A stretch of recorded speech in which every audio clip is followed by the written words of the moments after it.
Good morning to all. Part 4A fundamental duties ख़त्म हो चुकी हैं और जो अगला चैप्टर है काफ़ी इम्पोर्टेंट है और काफ़ी बड़ा भी है। ये है पार्ट 5। पार्ट 5 थोड़ा समझना थोड़ा सा अटपटा लगेगा। पार्ट 5 है यूनियन या फिर मेनली कह लो सेंट्रल गवर्नमेंट का है।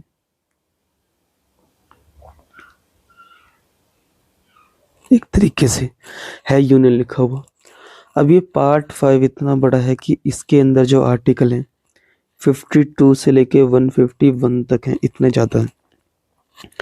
इसी को डीप समझाने के लिए ऐसे कहा गया है कि जो एग्जीक्यूटिव होते हैं पीएम प्रेसिडेंट वगैरह,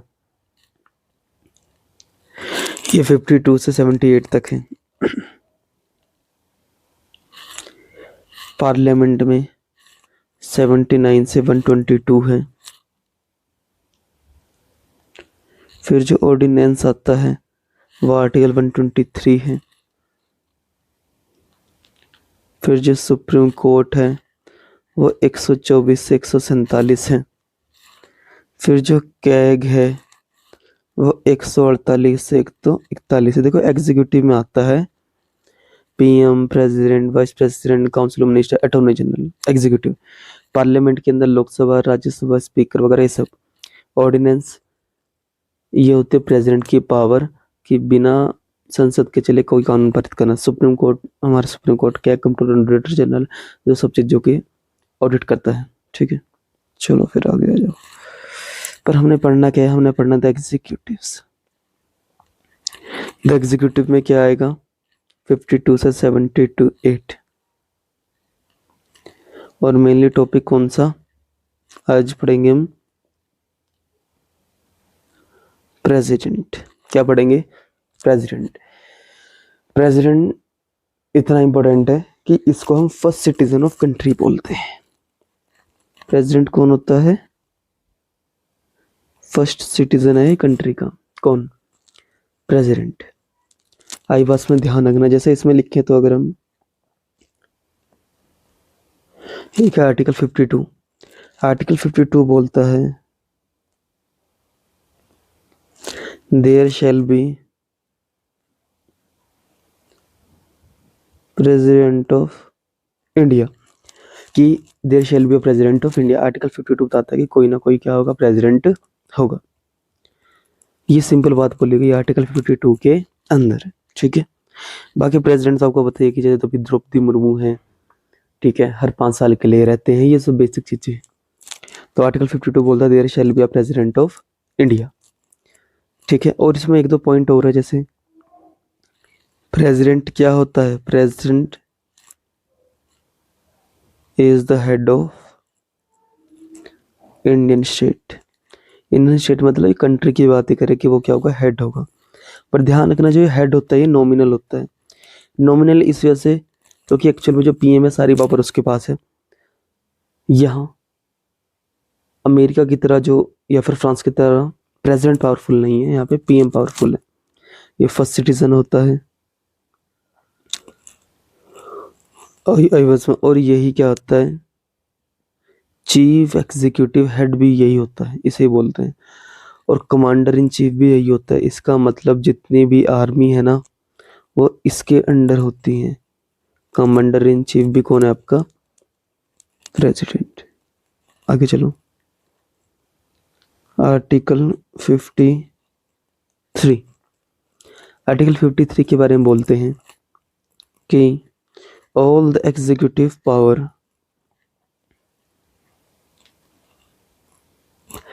वेस्टेड इन द प्रेसिडेंट। मतलब सभी प्रकार की एग्जीक्यूटिव पावर, कोई काम कराने की जो पावर है वो सारी किसके अंदर निहित है? प्रेसिडेंट के अंदर।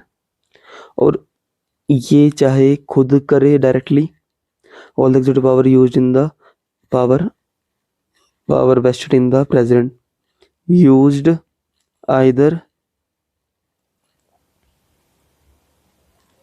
Directly and indirectly. इसमें दोनों चीजें बोली गई है कि वो चाहे डायरेक्टली करे या इनडायरेक्टली करे, बट सारी पावर किसके पास होती है? प्रेसिडेंट के पास ही होती है। एक्चुअल में क्या होता है? सारा काम जो पीएम कराता है वो हो ही जाता है, क्योंकि पीएम वगैरह की जो पार्टी होती है एक्चुअल में वो जो इलेक्शन कैंडिडेट खड़ी करती है लगभग वो ही जीतता है हमेशा। तो इसलिए पावर ज़्यादा नहीं होती किसके पास, मतलब वैसे तो पावर ज़्यादा है बट प्रेसिडेंट को सुनना ही पड़ता है किसकी, पीएम की। आर्टिकल 54 बात करता है किसकी, इलेक्शन ऑफ प्रेसिडेंट। सबसे इम्पोर्टेंट टॉपिक है election of the president. Election of president की बात करें, पहली बात तो डायरेक्टली नहीं होता। नो डायरेक्टली का मतलब होता है मैं और आप इसमें वोट डालने नहीं जाते। तो ये कौन सा इलेक्शन हो गया, इनडायरेक्ट। अब इनडायरेक्ट तो इनडायरेक्ट है कैसे, इनडायरेक्ट कैसे कि जो हम लोग हैं, हम जिनको चुनते हैं जैसे एमएलए को और एमपी को, एमएलए एमपी वोट डालते हैं किसको, प्रेसिडेंट को। ये फर्क है, इसलिए क्या बोलते हैं हम इसे, इनडायरेक्टली।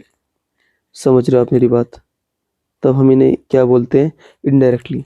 कहने का मतलब जिनको हम चुनते हैं वो किनको चुनते हैं, वो इनको चुनते हैं।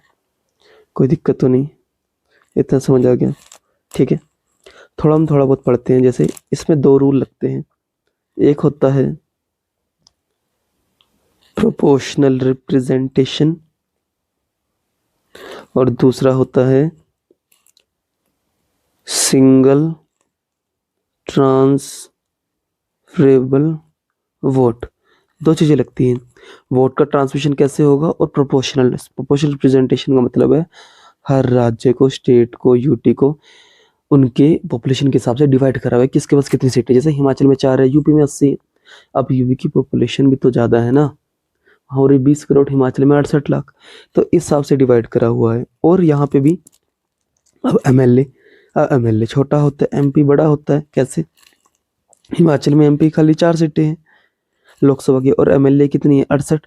इसका मतलब कहीं ना कहीं एक एमपी किसके इक्वलेंट हो रहा, 17 एमएलए के।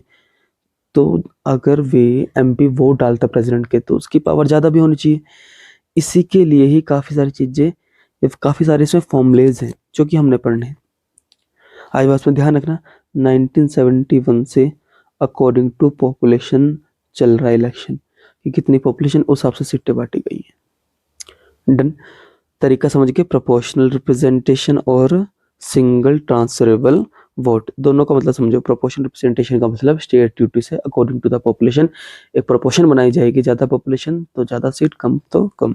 सिंगल ट्रांसफरेबल वोट में समझाऊंगा कि जब प्रेसिडेंट इलेक्शन के लिए जो भी कैंडिडेट खड़े होते हैं, जैसे अगर 5 खड़े हैं बंदे, 1 2 3 4 5, इसको 10, इसको 10, इसको 9, इसको 9, इसको 8 पड़े हैं, तो होगा क्या यार, बनना तो प्रेसिडेंट एक ने है।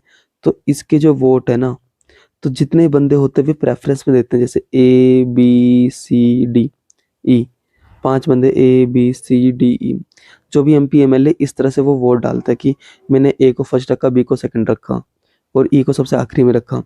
तो जो ये ई को जब सबसे आखिरी में वोट मिलेंगे तो इसके जो 8 वोट है ना, ये तो कट जाएंगे और ये देखा जाएगा कि क्या बोलते कि औरों को, मतलब दूसरे बंदे ने जैसे बी को पहले दी, फिर ए को फिर दी, कि ए सेकंड प्रेफरेंस ए कितनी है, फिर यहाँ से डिवाइड होकर यहाँ ऐड होने शुरू हो जाएंगे। समझो, सिंपल सी बात। जैसे ए बी सी डी को पहली बार में जितने वोट मिले, अब जो सबसे नीचे, जब सबसे ज़्यादा लास्ट में रह गया उसके वोट को ख़त्म कर देंगे और ये देखेंगे कि उस बंदे को सेकंड, उस बंदे के जब हमने हटा दी तो उस बंदे को जिन्होंने पहले प्रेफरेंस में रखा था, तो उसके बाद जिस बंदे का नाम था उसके पास वो वोट चल जाएंगे।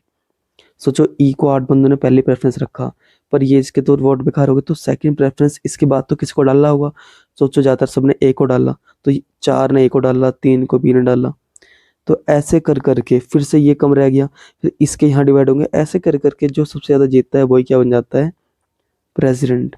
ये क्या होता है आपका सिंगल ट्रांसफरेबल वोट। कहने का मतलब सबसे लास्ट में जो बंदा है जिसको सबसे कम वोट मिले हैं उसके वोट नल हो जाएंगे और देखा जाएगा कि जिस लास्ट के बंदे को जिन्होंने पहले प्रेफरेंस रखा था जो ख़त्म हो गए, तो उन बंदों की सेकंड प्रेफरेंस देखी जाएगी और उनके वोट बाकी में मिलाए जाएंगे। ठीक है, इसका भी क्या तरीका है, वैलिड वोट जितने होते हैं डिवाइडेड बाय 2 + 1, मतलब 51% वोट चाहिए, तभी तो 51% वोट हो पाएंगे, वरना तो किसी को 30 मिले, किसी को 32 मिले, फिर से किसी को 34 मिल जाए, तो ऐसे तो जीत ही नहीं पाएंगे। तो इसलिए फाइनल निर्णायक मत देने के लिए सभी के जो आखिरी आखिरी में हैं, उनको हटा के उनके सेकंड प्रेफरेंस देख के दूसरे वालों में उनके नंबर जोड़े जाते हैं। कोई दिक्कत तो नहीं? क्या क्या रूल है? अगर आपने नॉमिनेशन करनी है किसी प्रेसिडेंट की, तो सबसे पहले आपको 50 इलेक्टर, जो लोकसभा राज्यसभा जितने भी 50 बंदे आपको पहले क्या करेंगे, सपोर्ट करेंगे। 50 बंदे क्या करेंगे, आपको सपोर्ट करेंगे, ध्यान रखना, ठीक है। और कम से कम आपको क्या रखनी पड़ेगी, कम से कम नहीं, 15,000 रुपये की क्या रखनी पड़ती है आपको, सिक्योरिटी रखनी पड़ती है, कि 15,000 क्या हमारी सिक्योरिटी है एज अ प्रेसिडेंट के लिए। अगर हार जाते हैं फिर कुछ नहीं मिलता इसमें, या फिर एक रूल है कि उससे कम मिलते तो सिक्योरिटी भी नहीं मिलती, जमानत भी क्या होती है, जब्त हो जाती है। हम बात करें कि एमएलए और एमपी जब अलग अलग हैं तो इनकी वैल्यू निकालने की भी अलग तरीका होता है जी। एमपी की बात करें, एमएलए की बात करें, तो टोटल पॉपुलेशन ऑफ स्टेट, की स्टेट की कितनी पॉपुलेशन है वो लिखनी पड़ेगी। Total population of state upon में total member of elected MLA. ये ध्यान रखना है आपने कि जितनी पॉपुलेशन स्टेट, जैसे 68 लाख हिमाचल की है और total member of elected MLA कितने, 68, मल्टीप्लाई बाय 1/1000। जो वैल्यू आएगी वो किसकी वैल्यू है, वोट की, एमएलए की वोट की वैल्यू है उसकी। डन, ध्यान रखना, कोई दिक्कत तो नहीं इसमें। फिर उसके बाद आती है एमपी का फॉर्मूला। क्या है एमपी का? आता है total value, total value vote of MLA of all state, मतलब जितने भी एमएलए की टोटल वैल्यू पूरे भारत में है, एक एमएलए की निकली, ऐसे करके जितने भी एमएलए सबकी वैल्यू निकाल दो और डिवाइड करो total member of elected MP. जैसे एमपी आजकल कितने हो रखे हैं, 336, जैसे 233 राज्यसभा में और 543 लोकसभा में, तो ये समझो आप 776 हो रहे हैं। तो 776 नीचे आएगा और ऊपर जितनी भी टोटल एमएलए की वोट, एक एमएलए की निकाल दो, फिर मल्टीप्लाई कर दो टोटल एमएलए कितने हैं, उसकी जो वैल्यू आएगी उससे डिवाइड करना है किससे, इलेक्टेड एमपी से, कितने हैं, जैसे लोकसभा प्लस राज्यसभा में जितने आते हैं। कोई दिक्कत हो नहीं? अच्छा, यहाँ पे एक पॉइंट ऐड कर लो कि पहले इस इलेक्शन के अंदर ना स्टेट वालों को ऐड करते थे, बाद में यूटी के जो एमएलए वगैरह उनको भी ऐड करा गया, और ये चेंज किससे हुआ, 17th अमेंडमेंट 1992 से, कि अब यूटी के बंदों को भी क्या करा जाएगा, रखा जाएगा, कि यूटी के जो एमएलए वे भी क्या देंगे, वोट देंगे। ये सबसे इम्पोर्टेंट बात है, कोई दिक्कत तो नहीं इसमें, ये कर दोगे। काफ़ी बड़ा चैप्टर है इसका ना, ठीक। एक दो पॉइंट और लिखवा देता हूँ। देखो 3 प्रेसिडेंट भवन होते हैं, एक में तो मैं अभी गया क्योंकि मैं खुद शिमला रहता हूँ। प्रेसिडेंट हाउस 3 है, एक तो न्यू दिल्ली वाला है जहाँ मेन रहते हैं, एक है शिमला, ये ना मशोबरा में है, ज़्यादा बड़ा तो नहीं पर ठीक है घूमने के लिए। और तीसरा है हैदराबाद, यहाँ समर रिट्रीट में शिमला आना पड़ता है उन्हें। तो न्यू दिल्ली, शिमला और हैदराबाद, ये ध्यान रखना। कितने भवन है, 3। 3 प्रेसिडेंट क्या है, भवन है। आई बात समझ, कोई दिक्कत तो नहीं, ठीक। अब इम्पोर्टेंट आर्टिकल के पास चलते हैं। आर्टिकल 55, क्या पढ़ना हमने, आर्टिकल 55। अब आर्टिकल 55 की अगर मैं बात करूं, आर्टिकल 55 के अंदर बात करी गई इलेक्शन के प्रोसेस की, कि इलेक्शन होगा कैसे कैसे। इलेक्शन प्रोसेस का मतलब हमेशा क्या होगा, एक तो 5 साल बाद क्या होगा, इलेक्शन होगा, ठीक है। और अगर किसी से किसी की डेथ वगैरह हो जाती है तो 6 मंथ तक ही प्रेसिडेंट की पोस्ट क्या मैक्सिमम वैकेंट रह सकती है। और जो वैल्यू ऑफ वोट है वो क्या है, पॉपुलेशन ही है। ये क्वेश्चन आया हुआ है कि प्रेसिडेंट के अंदर जो वैल्यू वोट आते हैं किस पॉपुलेशन से, ये नॉर्मल सी बात है, उसी का परसेंटेज होती है। तो इलेक्शन प्रोसेस 5 साल बाद का है, 6 मंथ तक खाली सीट रह सकती है, और वैल्यू ऑफ वोट क्या है, आपकी पॉपुलेशन। अगला आर्टिकल 56। आर्टिकल 56 बात करता है टर्म्स ऑफ प्रेसिडेंट की। देखो टर्म्स, हर 5 साल बाद इलेक्शन होता है, ये तो पता ही है हमें, ठीक है। टर्म्स कितनी है, 5 ईयर है, और इसमें क्या मेंशन करा हुआ, अगर उसने रिज़ाइन करना है तो रिज़ाइन भी किससे करेगा, वाइस प्रेसिडेंट को। अगर द्रौपदी मुर्मू जी रिज़ाइन करती हैं तो वो रिज़ाइन करके किसको देंगी, जगदीप धनखड़, आर्टिकल 56 में। फिर आर्टिकल 57, आर्टिकल 57 में बताया गया है कि जो भी हमारे प्रेसिडेंट हैं वो क्या हो सकते हैं, रीअपॉइंट हो सकते हैं, दोबारा भी बन सकते हैं। आई बात समझ। फिर आर्टिकल 58 के अंदर बताया गया इनकी क्वालिफिकेशन क्या है। आर्टिकल 58 में बताया गया इनकी क्वालिफिकेशन क्या है। क्वालिफिकेशन में क्या होता है, एक तो ये 2 जगह में एंगेज नहीं होनी चाहिए, मतलब 2 जगह से पैसा नहीं आना चाहिए। एज कितनी है, मिनिमम 35 ईयर्स है। ये भारत के क्या होने चाहिए, नागरिक होने चाहिए। और ये लोकसभा के मेंबर बनने के लिए क्या होने चाहिए, क्वालिफाइड होने चाहिए। लोकसभा का मेंबर बनने के लिए क्या होने चाहिए, ये क्वालिफाइड। ये क्वालिफिकेशन किसकी है, आपके प्रेसिडेंट की, मतलब उसके इक्वलेंट होने चाहिए लोकसभा मेंबर बनने के लिए। क्योंकि लोकसभा के मेंबर की अपनी कंडीशन की दिवालिया ना हो, ये ना हो, तो इसलिए ये ऐड ऑन कर दिया लाइन, कोई दिक्कत तो नहीं। आर्टिकल 60, आर्टिकल 60 में ओथ, शपथ की बात करें, और शपथ कौन दिलवाता है, सुप्रीम कोर्ट का चीफ जस्टिस ही इन्हें क्या दिलवाता है, शपथ दिलवाता है। ये आपने ध्यान रखना है, सुप्रीम कोर्ट के चीफ जस्टिस इनको क्या दिलवाते हैं, शपथ दिलवाते हैं। डन। फिर आर्टिकल 61, आर्टिकल 61 बात करते हैं किसकी, इम्पीचमेंट। इम्पीचमेंट आप सबको समझ है। इम्पीचमेंट का मतलब होता है प्रेसिडेंट को निकालना, उसको उसके पद से निकालना। ये क्या होता है, इम्पीचमेंट। देखो बहुत सिंपल मैं समझाता हूँ। उसको निकालने का जो काम है कहीं से भी शुरू हो सकता है, आइदर हाउस से ही कहीं से भी शुरू कर सकते हैं।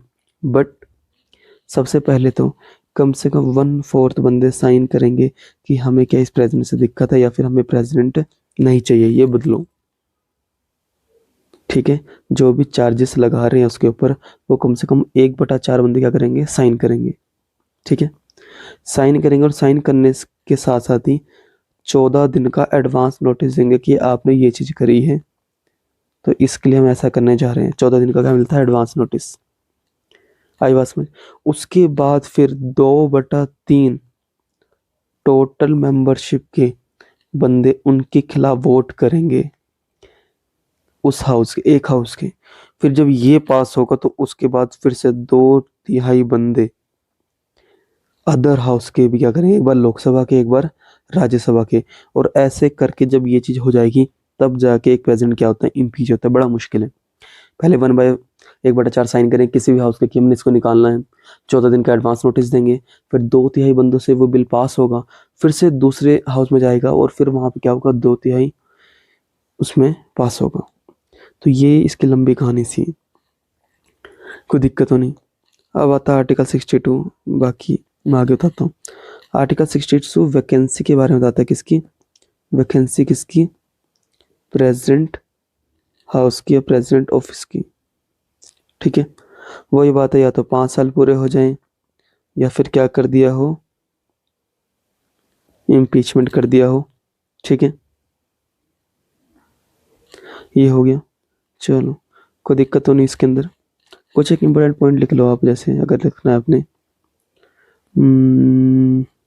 या चलो स्टैटिक पार्ट बाद में करेंगे, आज इसको रोक देते हैं। Thank you. तो 62 के आर्टिकल के अंदर मैंने कहा था आपको वैकेंसीज के बारे में बताया गया है कि प्रेसिडेंट हाउस को, जो प्रेसिडेंट हाउस है उसकी वैकेंसी किस तरह से क्रिएट होती है। 2 ही प्रोसेस है, या तो 5 साल से हो जाए या फिर इम्पीचमेंट का प्रोसेस हो जाए। डन। ओके, इसके बाद अब चलते हैं प्रेसिडेंट की पावर्स के पास, पावर और फंक्शन। सबसे पहले आती है एग्जीक्यूटिव पावर।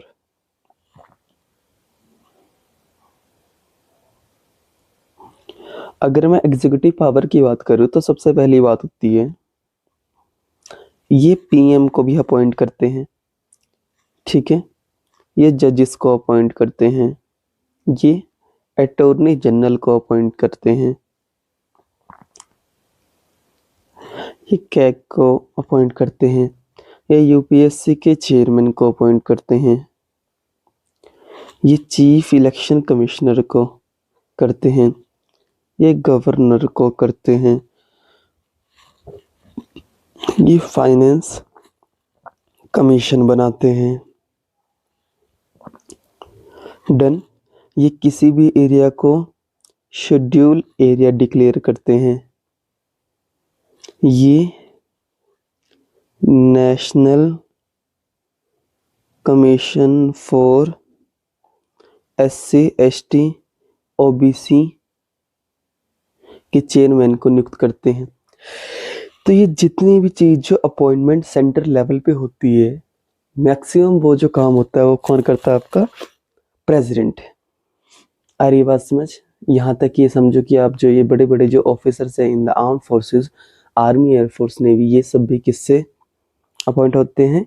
प्रेसिडेंट के द्वारा। अब आधे बच्चे समझ नहीं पा रहे हैं क्या है। PM सब होता है, जो जिसको होता है अटॉर्नी जनरल। अटॉर्नी जनरल क्या होता है? एक तरीके से आप समझो जैसे गवर्नमेंट है, गवर्नमेंट के ऊपर 50 केस होते हैं, लाखों केस हो जाते हैं कभी कभी। तो उनको हैंडल करने के लिए कोई तो व्यक्ति होना चाहिए। तो गवर्नमेंट का जो वकील होता है उसे हम अटॉर्नी जनरल बोलते हैं। मैं पढ़ाऊंगा आपको शायद 78 आर्टिकल में।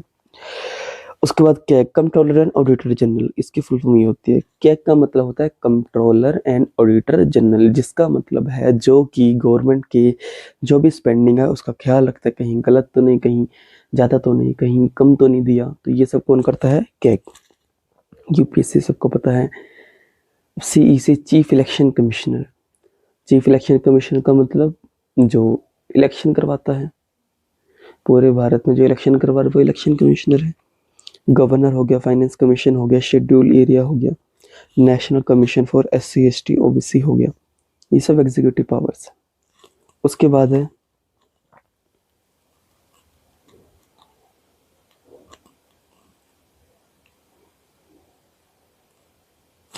Legislative power. लेजिस्लेटिव पावर कौन कौन सी हैं? लेजिस्लेटिव पावर भी समझोगे आप। पहले समन करना। लेजिस्लेटिव पावर का मतलब ये वो है कि जो ये लेजिस्लेचर, पार्लियामेंट के अंदर कौन कौन से पावर दिखा सकते हैं, कौन कौन से कर सकते हैं। Someone and प्रोरोग्स। कहने का मतलब समन होता है बुलाना। नई पार्लियामेंट का सेशन बनेगा तो प्रेसिडेंट क्या करेगा? बुलाएगा कि सभी आप सब आमंत्रित हैं। और प्रोरोग करने का मतलब होता है लास्ट डे, मतलब खत्म करने का काम भी किसका है? प्रेसिडेंट का। और स्टार्ट करने का काम भी किसका है? प्रेसिडेंट का। डन। ये हो गया। ये डिसॉल्व करते हैं किसको? लोकसभा को। ये डिसॉल्व करने का काम किसके बाद होता है? लोकसभा का। जब 5 साल पूरे हो जाएंगे तो लोकसभा को डिसॉल्व करने का काम भी किसका होता है? प्रेसिडेंट का। उसके बाद जॉइंट सीटिंग। जॉइंट सीटिंग सबको पता है। वैसे आज तक ये 3 बार हुई है, 1961, 1978 और 2002। जॉइंट सीटिंग का सिंपल सा मतलब है कि जब कोई काम सही से नहीं हो पा रहा है लोकसभा में, कभी फैसला कभी राज्यसभा में, तो प्रेसिडेंट क्या काम कर सकता है? दोनों सदनों को एक साथ बैठा सकता है और इसी को हम बोलते हैं जॉइंट सीटिंग। डन। उसके बाद 12 मेंबर चुनने का काम राज्यसभा के लिए जो कि नॉमिनेटेड होते हैं, वो भी किसका है? प्रेसिडेंट का। उसके बाद आर्टिकल 123 के तहत जो ऑर्डिनेंस लगाता है, ये वाली पावर भी किसके पास है? केवल प्रेसिडेंट के पास। कहने का मतलब लोकसभा राज्यसभा नहीं चल रही है उस टाइम, बिल पारित नहीं हो सकते, बट उसको एग्जीक्यूट एकदम करवाना है तो वो ऑर्डिनेंस के माध्यम से लगता है। अच्छा ध्यान रखना, जो ये 12 मेंबर होते हैं ये 4 चीजों से होते हैं: आर्ट, लिटरेचर, सोशल सर्विस और साइंस।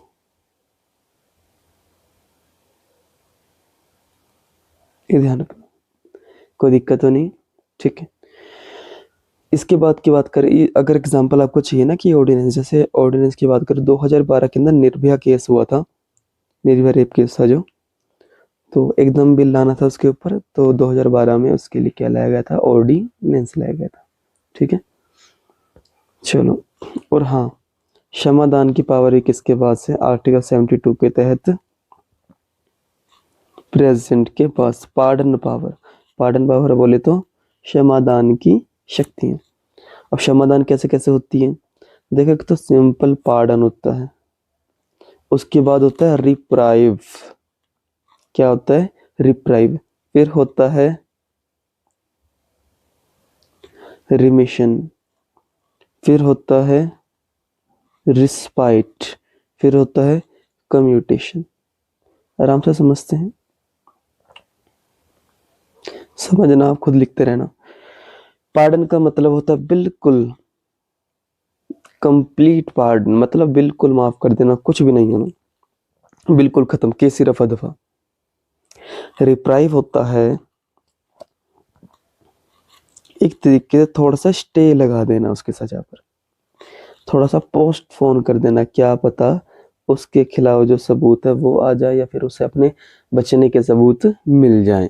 स्टे करवाना है, पोस्टपोन करवाना ही होता है रिप्राइव। रिमिशन, रिमिशन होता है टाइम को कम कर देना, भाई कि इतना टाइम हो गया है, 10 साल का सजा नहीं सर, कुछ कर दो कम, तो 5 साल कर सकता है कौन? प्रेसिडेंट। फिर होता है रिस्पाइट। रिस्पाइट होता है जैसे कोई डिसेबल है, किसी के हाथ पैर टूटे हुए हैं या कोई प्रेगनेंसी है, तो क्या कर सकते हैं? Reduce type of penalty. उनको किसी प्रकार की पेनल्टी दे सकते हैं, हो सकता है उनको पैसों वाली पेनल्टी ज़्यादा कर दें या उनके जो जेल वाले साल है वो कम कर दें। यह होता है रिस्पाइट। और कम्यूटेशन का मतलब होता है लाइटर पनिशमेंट कर देना, कुछ हल्की कर देना पनिशमेंट। ठीक है, अब ये कैसे होती है कम्यूटेशन में? जैसे डेथ मिलनी थी पर उसे लाइफ इम्प्रिजनमेंट कर देना। आई बात समझ? डन, कोई दिक्कत तो नहीं। पार्डन पूरा माफ करना, रिप्राइव का मतलब पोस्टपोन करना, रिमिशन टाइम घटाना, रिस्पाइट टाइप ऑफ पेनल्टी कम कर देना। आई बात समझ? मतलब डिसेबिलिटी मतलब ये कंडीशन के हिसाब से होता है। ठीक है, ओके। और कम्यूटेशन में कन्वर्ट डेथ से क्या कर देना? लाइफ इम्प्रिजनमेंट करना। कोई दिक्कत तो नहीं? चलो, गवर्नर भी ये सब कर सकता है बट वो डेथ पेनल्टी नहीं कर सकता। चलो, फाइनेंशियल पावर।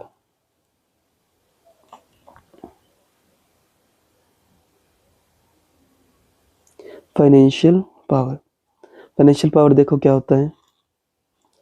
जो मनी बिल होता है, पैसों से रिलेटेड जो चीज़, पहले वो किसकी रिकमेंडेशन उसे चाहिए होती है? प्रेसिडेंट की। बिना रिकमेंडेशन के वो लोकसभा में स्टार्ट ही नहीं हो सकता। यह है मनी बिल। ठीक है, उसके बाद कंटिंजेंसी फंड होता है। कंटिंजेंसी का मतलब क्या होता है? इमरजेंसी। इमरजेंसी सिचुएशन में पैसा एकदम चाहिए हो, तो इससे कुछ एडवांस निकालना हो, तो उसमें परमिशन किसकी निकलती है? परमिशन चाहिए होती है किसकी? आपके प्रेसिडेंट की। कुछ भी उसमें से चाहिए होता है कंटिंजेंसी फंड में से, तो किसकी परमिशन चाहिए? आपकी किसकी? प्रेसिडेंट की। आई बात में? ठीक है, अब थोड़ी जुडिशियल पावर देखो। जुडिशियल पावर में ये अब बोलोगे सर ये तो जुडिशियल वाली अलग होते, थोड़ा सा इसके पास है। जैसे पहली बात तो ये अपॉइंट करता ही है सबको, जस्टिस सारे जस्टिस होता है वो उसके अंडर काम करते हैं या फिर अपॉइंट ये काम करते हैं। फिर ये सुप्रीम कोर्ट से आर्टिकल 143 के तहत किसी भी चीज के ऊपर क्या ले सकता है? एडवाइस ले सकता है। आई बात में ध्यान रखना, ये चीज समझ आ गई आपको? चलो फिर आगे। सॉरी, अब इसके पास और क्या क्या शक्ति? जैसे इमरजेंसी पावर से क्या है? Emergency power. इमरजेंसी पावर में 3 तरह की इमरजेंसी लगा सकता है। पहला है नेशनल इमरजेंसी, जो है आर्टिकल 352 में, ये आपने सुना भी होगा। 352 3 बार लग चुकी है। 1962 में इंडिया और चाइना की जब वॉर हुई थी, 1971 में इंडिया और पाकिस्तान की लड़ाई हुई थी, 1975 में जब इंटरनल डिस्टरबेंस हुई थी, 62 में इंडियो चाइना, 71 में इंडिया पाकिस्तान, 75 में इंटरनल डिस्टर्बेंस। उसके बाद कॉन्स्टिट्यूशनल स्टेट या प्रेसिडेंट रूल, ये लगा था आर्टिकल 356 या 365। ये कौन लगा सकता है आपका? कॉन्स्टिट्यूशनल इमरजेंसी या प्रेसिडेंट रूल वाला जो रूल, वो भी कब लगती है? वो भी लगा सकते हैं प्रेसिडेंट अंडर आर्टिकल 356 और 365।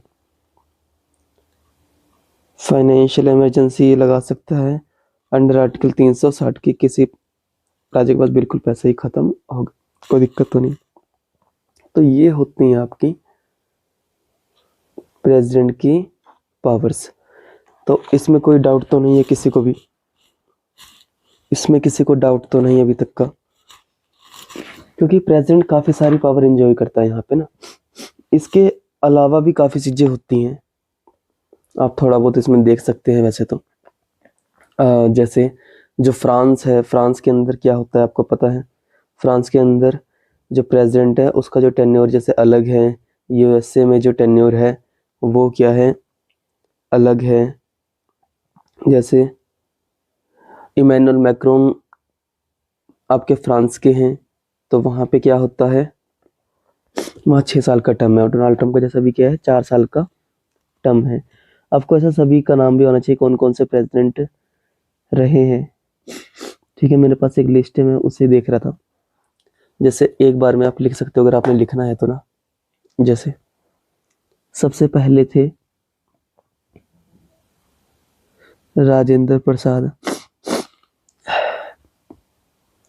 राजेंद्र प्रसाद 1950 से 62 तक रहे। दूसरा सर्वपल्ली राधाकृष्ण 1962 से 1967 तक। तीसरा जाकिर हुसैन 1967 से 1969।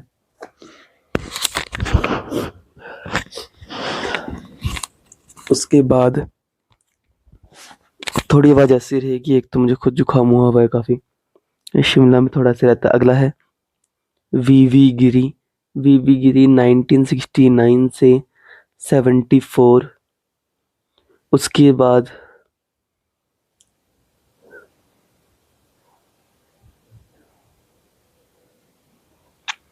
इनको एक और कर लेना, 74 से लेके 77 तक भी इनका डन।